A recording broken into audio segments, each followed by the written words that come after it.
Pippin is the newest trending Solana Pump.fun ecosystem AI meme coin. What a mouthful. It's a new coin that has a lot of attention. The question is, how much more can this price go up? Who's buying here? Is this a pump and dump, or is this organic adoption by a lot of small retail investors?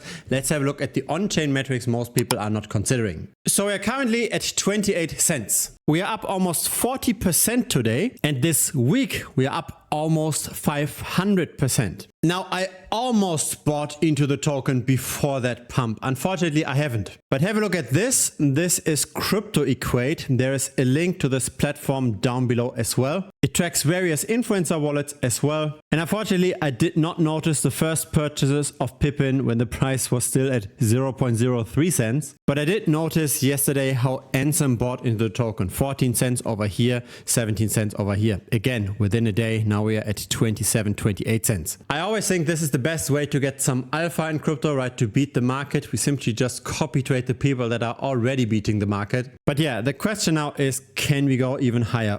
Yeah. Is 280 million in market cap already too high? Or do we have another 2, 3, 4, maybe 5x from here? It seems like the whales continue to buy in, because actually the number of buyers today is smaller than the number of sellers, yet the price is up by more than 40%. So something is going on. The website is quite unique. It's quite cute. We've got the development of a platform for AI influencers, and Pippin is one of those AIs. So there are audios on Spotify where you can listen to cute bedtime stories that have all been automatically generated. So it's not necessarily an AI agent platform like Virtual's protocol, it's an AI influencer platform. So the Pippin Twitter account now has 18,000 followers. The Telegram account has 7,600 members. And on-chain, we've got 27,000 holders of the token. So all of those numbers somewhat align. It doesn't look like the social metrics are engineered or are manipulated in any way. Now, there's clearly a wave of attention for Pippin recently. What we see on the left is the number of recurring traders versus first-time traders over time. And especially yesterday,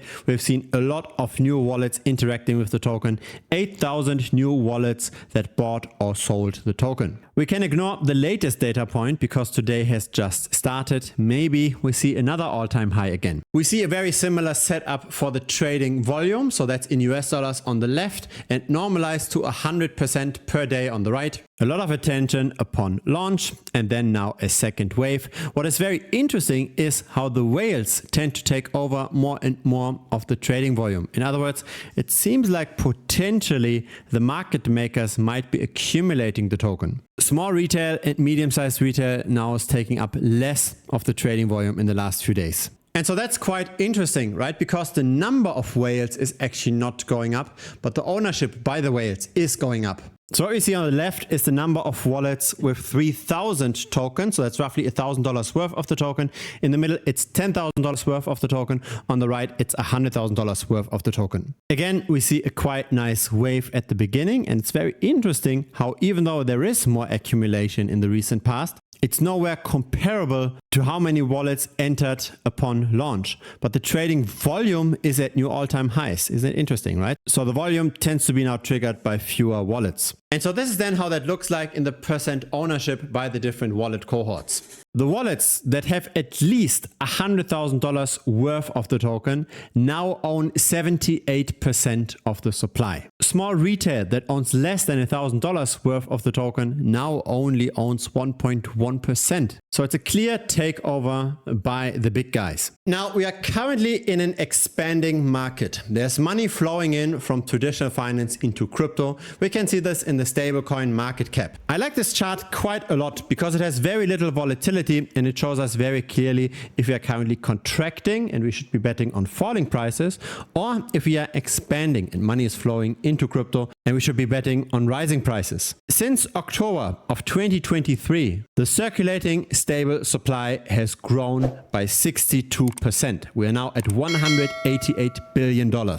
When you're sending your hard-earned fiat to Binance, Binance then sends this over to a stablecoin issuer that takes custody of the funds and that then afterwards issues the tokens on the blockchain. And we can see the issuance here in the chart. The thing is though that returns are now very much asymmetric. We can't can't anymore just buy 100 different altcoins and hope to outperform Bitcoin with that. Have a look at the top performing categories in the last 7 days. It's Memecoin related, it's the Pump.fun ecosystem, it's AI. So unless your portfolio has nothing but AI and meme coins, you're likely underperforming just plain and simply holding Bitcoin. Here is what didn't perform that well. Privacy coins, real-world asset protocols, bridge tokens, proof of work tokens, lending and borrowing protocols. And why did those tokens perform worse than, say, the meme coins and the AI agents?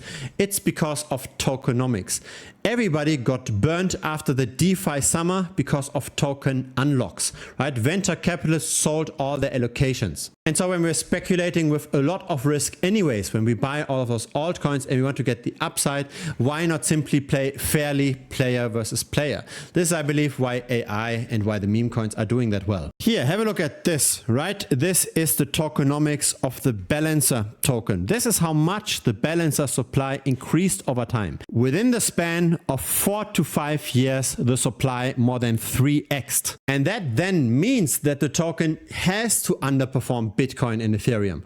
Over here, this is the balance price relative to Ethereum. So not to the US dollar, because when Ethereum and when Bitcoin goes up, then of course balancer goes up as well, but it's always about relative performance. Do we get more performance by taking on more risk compared to just buying Bitcoin? And for most tokens, unfortunately, the answer is no. We don't see that outperformance, right? Balancer versus ETH did very, very poorly. And that is why people now get into meme coins, etc. Because the supply is not expanding. We do not see an underperformance of literally 99%. What performed the best in the last 7 days? SPX 6900 and Fartcoin. Both are meme coins. SPX 6900 is now at $1.53. Fartcoin is at $1.34. And it's always about being early. Now, how fair is meme coin trading? It's 100% player versus player, but at least it's not venture capitalists or insiders or team versus player. But player versus player in the end still means that the player that has most information and that has most skills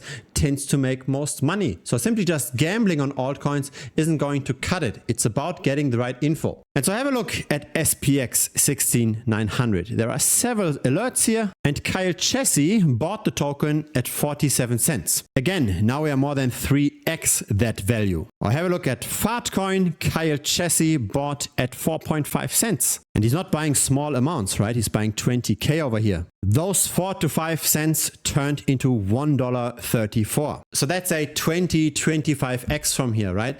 If you make bets like this, it's okay if half of the bets, if even 3/4 of the bets go down. It's really an approach comparable to what the professionals are doing, right? It's buying a lot of small things, but only buying a lot of things where there's a lot of upside. You don't want to buy a lot of large altcoins. You want to buy a lot of small ones, and you want to only buy the things where the insiders have some knowledge. So I've talked about Kyle Chessy now twice in this video. Here is his YouTube channel. He's got 141,000 subscribers. And the reason why we've got these kind of alerts is because we track his wallets. We've got 12 of Kyle Chessy's wallets in total. Have a look at this. This is Crypto Banter. They've got 1.1 million subscribers. And here's the thing with crypto. There isn't a lot of regulation, right? A lot of people simply buy a token and then afterwards promote it on YouTube. And so when a channel with 1.1 million subscribers talks about a token, of course this generates attention. Of course attention leads to purchases,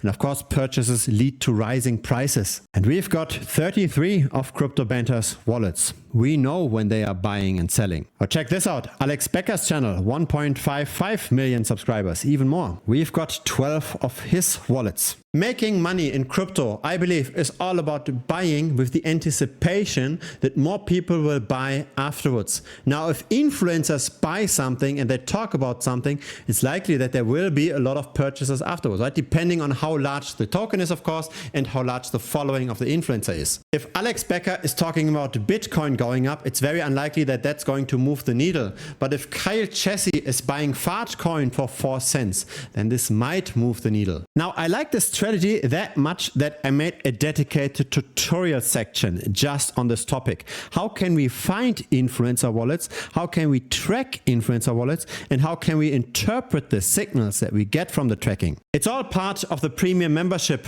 of this channel. Feel free to check it out. It's thebitcointrader.com. Premium is not just about wallet tracking. It's also about risk mitigation. It's also about on-chain analytics. There's more than 100 tutorial videos in total in premium. So feel free to check it out. It's currently $165 per month. There's also a 1-week money back guarantee. So in case you don't learn anything, etc., just message me within the first 7 days and I refund you 100%. There's really zero risk for you. Now, when the whales are currently buying into Pippin, when they're currently taking over all of the supply, does it still make sense at the current price levels to buy into the token?